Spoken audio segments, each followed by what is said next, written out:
बिस्मिल्लाहिर्रहमानिर्रहीम। ख़ातिन हज़रात, मैं हूं अख्तर अब्बास और अस्सलाम वालेकुम।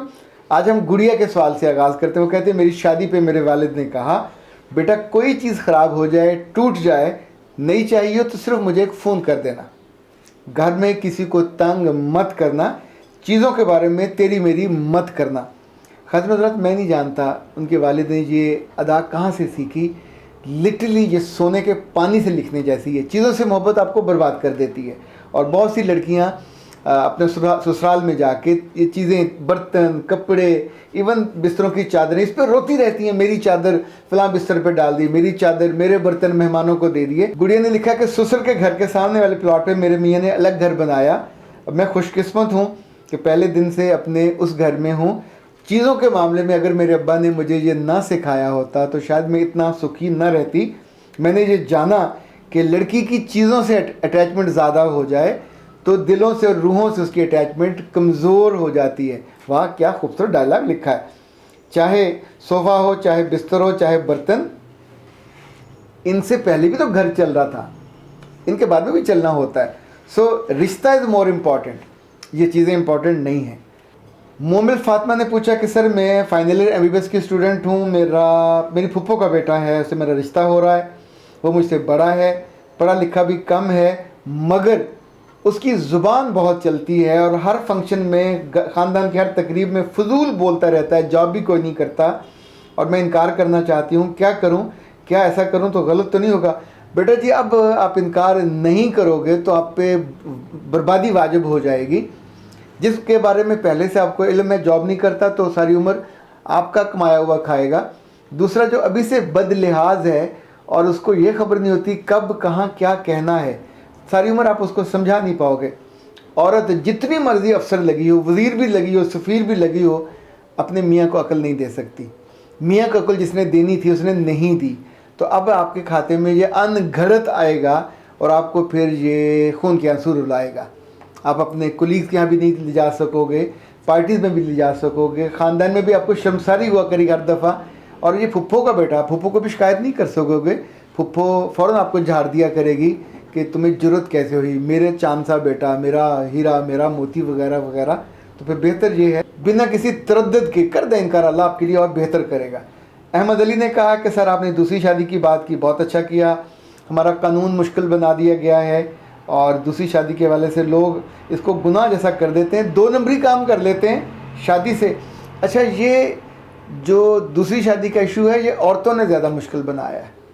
अपने मर्द को झूठा बनाते हैं, गुनाहगार बनाते हैं, गलत कार बनाते हैं, उसको गलत कामों में डलवा देते हैं, जायज़ काम नहीं करने। एक आध खातून ने तो मुझे ताने क्या बद्दुआएं दे के भेज दी कि तुम मर्दों को ये रास्ता दिखाते हो, खुदा की बंदी हो, तुम अपने मियाँ को जहन्नम की आग में गिराना चाहते हो, तुम मत करो।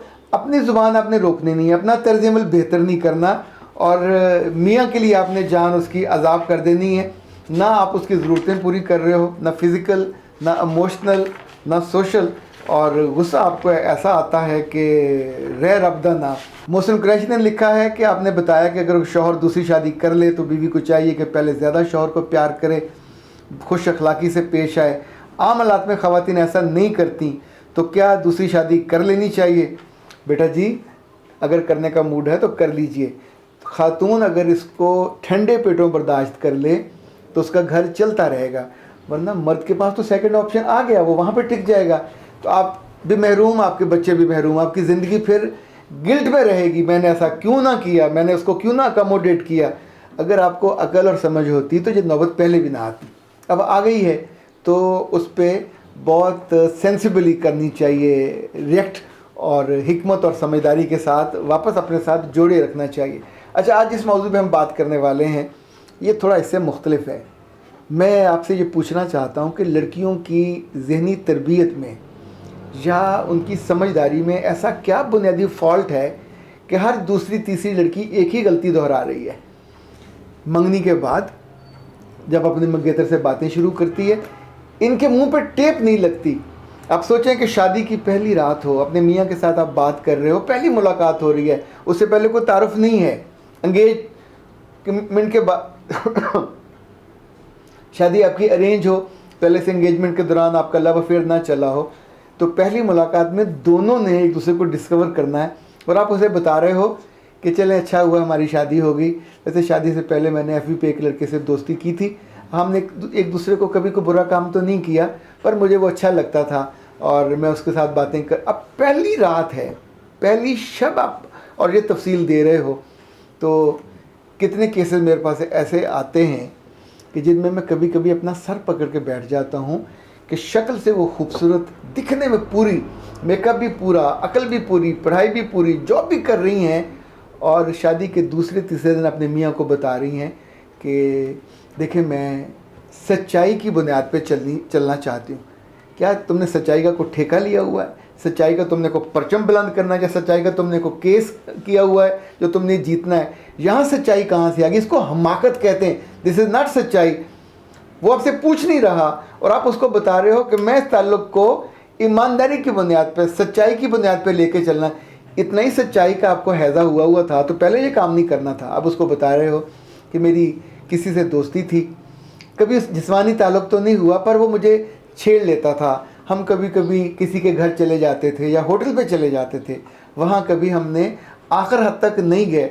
The moment you are saying like this nonsense talk जो कर रहे हैं, उस सुनने वाले के दिल पे और रूह पे जो आरे चलते हैं, कभी आरा चलते देखा है? अल्लाह माफ़ करे, इतना बड़ा मुड होता है, काट के यूँ रख देता है। इंसान का दिल नरमो नाजुक एक तार जैसा होता है। और जब आप इस तरह की बेहुदा और बेशर्मी वाली बात करते हैं सच्चाई पे या ईमानदारी के नाम पे, आपकी ज़िंदगी में कभी कोई अक्लमंद इंसान नहीं आया। किसी बड़े माँ बाप ने, यानी मैं इसीलिए कहता हूँ तो मुझसे कम अज़ कम शादी से पहले प्री मैरिज काउंसलिंग ले लिया करो, ताकि ये ब्लंडर ना मारा करो। इस ब्लंडर के बाद अगर मियाँ आपसे ये वादा कर ले कि मैं तुम्हें अल्लाह की कसम खा के, तुम्हारे माँ बाप की कसम खा के माफ़ करता हूँ, और तुम्हारे साथ झूठ बोल रहा है, अव्वलो आखिर झूठ बोल रहा है, एक मसली हुई, कुचली हुई, इस्तेमाल शुदा लड़की को कोई मियाँ भी कबूल नहीं करता। इस बात को कान खोल के सुन लीजिए। अगर तो आपको पाकीज़गी का शौक़ था, अगर आपको सच्चाई का शौक़ था, ईमानदारी का शौक़ था, तो अपने आप को सेफ रखना चाहिए था। पूरे पाकीज़ा एक बंद कली की तरह आप उसकी ज़िंदगी में जाते, कहते yes it's me, it's my honour, it's my respect, it's my regard, ये मैं हूँ। ज़िंदगी में पवित्र और पाकीज़गी और बाकरा होकर आपके ख़ानदान में, आपके घर में आई हूँ, क्योंकि मैं अच्छी थी, मेरे रब ने मुझे मर्द भी अच्छा दिया। अच्छा, जब आपने हरकतें फरमाई हैं वो, अब उस पर मियाँ अगर आपसे नाम पूछे उस बदबख्त का, उसका नाम बताओ, और आप पूछें इसका नाम क्यों पूछ रहे हैं, और वो आपसे कहे कि मैं उससे पूछना चाहता हूँ, तस्दीक करना चाहता हूँ कि तुम किस हद तक गए थे, यानी बेगैरती की हद दोनों मुकाएंगे आप। एक आपने की, अब वो जाकर उससे पूछेगा कि तुम मेरी बीवी के साथ सोए थे कि नहीं सोए थे, कितना चेड़ा था, कितना नहीं। उसके बाद ये रिश्ता चल पाएगा? वो कुछ भी जवाब दे, वो कुछ भी जवाब दे, आपके सर पे वो कसम दे दे, वो कुरान पाक उठा दे, दिल में जो गिरा, ये गिरा नहीं है, ये दिल कट गया हुआ है, एतबार एतमाद ख़त्म। इसी तौर पे जिन लड़कियों को ये शौक़ होता है कि मंगनी के बाद वो अपने शौहर को ये बताएं मैं बहुत सच्ची हूँ, और मैं ईमानदारी के साथ आपको बताना चाहती हूँ कि मेरे 2-3 लोगों से अफेयर रहे, यूनिवर्सिटी जाते हुए, कॉलेज जाते हुए, उनके साथ मैं कभी कभी बस में बैठी थी, उसकी मैं कंधे पे टेक लगा लेती थी, वो मुझे छेड़ भी लेता था, पर इतना नहीं कि, अच्छा इतना नहीं कि हद क्या है, आपकी हद मुमकिन है आखिर हद तक गुजरने के बाद भी ख़त्म ना होती हो, और उसकी हद लोग अपनी बीवियों को या अपनी बहनों को कपड़ों के ऊपर फिर अबाया पहनाते हैं ताकि कोई उनके जिस्म के निशेब व फराज को ना देखे, कोई उनके जिस्म को छुए ना, कोई उनकी रूह के करीब ना आए। वो महफूज, मामून, पाकीज़ा, बंद की बंद अगले घर में जाएं इस एतमाद और एतबार के साथ कि किसी ने उनको देखा नहीं, उनके जिस्म को किसी ने उनको छुआ नहीं, किसी ने उनके साथ नाजायज़ ताल्लुक़ उस्तवार नहीं किया। एक तो आपने पहले माँ बाप के एतमाद को, एतबार को ठेस पहुँचाई, धोखा दिया, अपने ख़ानदान की इज़्ज़त को लिटरली मिट्टी में मिला दिया। यानी द मोमेंट आप किसी के साथ किसी होटल में चले जाते हो, किसी के घर पे चले जाते हो, यार हॉट डेयर आपको अगवा करके लेके जाता है वो, आप हंसी खुशी साथ जाते हो और आपको इल्म होता है कि वहाँ जाके क्या होना है। और अब आप अपने नई ज़िंदगी जो मुस्तकिल है उसके आगाज़ में ये गुफ्तगू फरमा रहे हो कि मैं ईमानदारी की बुनियाद पे और सच्चाई की बुनियाद पे रिश्ता चलाना चाहती हूँ। तो बीबी, इसका मतलब यह है कि तुम रिश्ता नहीं चलाना चाहते। वो आग पे बैठेगा, जब उसके पाँव के छाले और उसकी रूह तक छाले पहुँचेंगे तो फिर वो तुम्हें अपने दिल की रानी और मलका बना के नहीं रखेगा, जूते मार के, ठुड्डे मार के उस घर से निकाल देगा। फिर तुम्हारे सारे इज़्ज़ा वकार मिल के भी उसके पाँव में आके मिल बैठें और मिन्नतें करें कि बच्ची को रख लो, तो शायद ही कोई इंसान का बच्चा ऐसा हो जो अब नॉर्मल हो और तुम जैसी लड़की को रखे। तो मत किया करो, ये दोनों काम गलत हैं। जो पहले आपने हद क्रॉस की वो तो महा गलत है, जो उसके बाद आपने किया कि बेवकूफ़ी की आखिरी हद को आपने क्रॉस किया। क्या बेवकूफ़ी की कोई लॉन्ग जंप हो रही है या बेवकूफ़ी की कोई हाई जंप है जिसको आपने क्रॉस करना? आपकी ज़िंदगी में कोई अक्लमत वाला नहीं आया जो आपको ये बता सकता कि कौन सी बात कहनी है, कौन सी बात नहीं कहनी। जो ना कहने वाली बात जब भी कहोगे तो बर्बादी के खेत में जाके आप कूदोगे और वहाँ से फिर उठने की नौबत नहीं आती। फिर स्वाय रोने धोने और सारी उम्र फिर अपने आप को कर्ज करने के मैंने ये क्या हमाकत की थी। मत किया करें ऐसा। अख्तर अब्बास को इजाज़त दीजिए। अस्सलाम वालेकुम।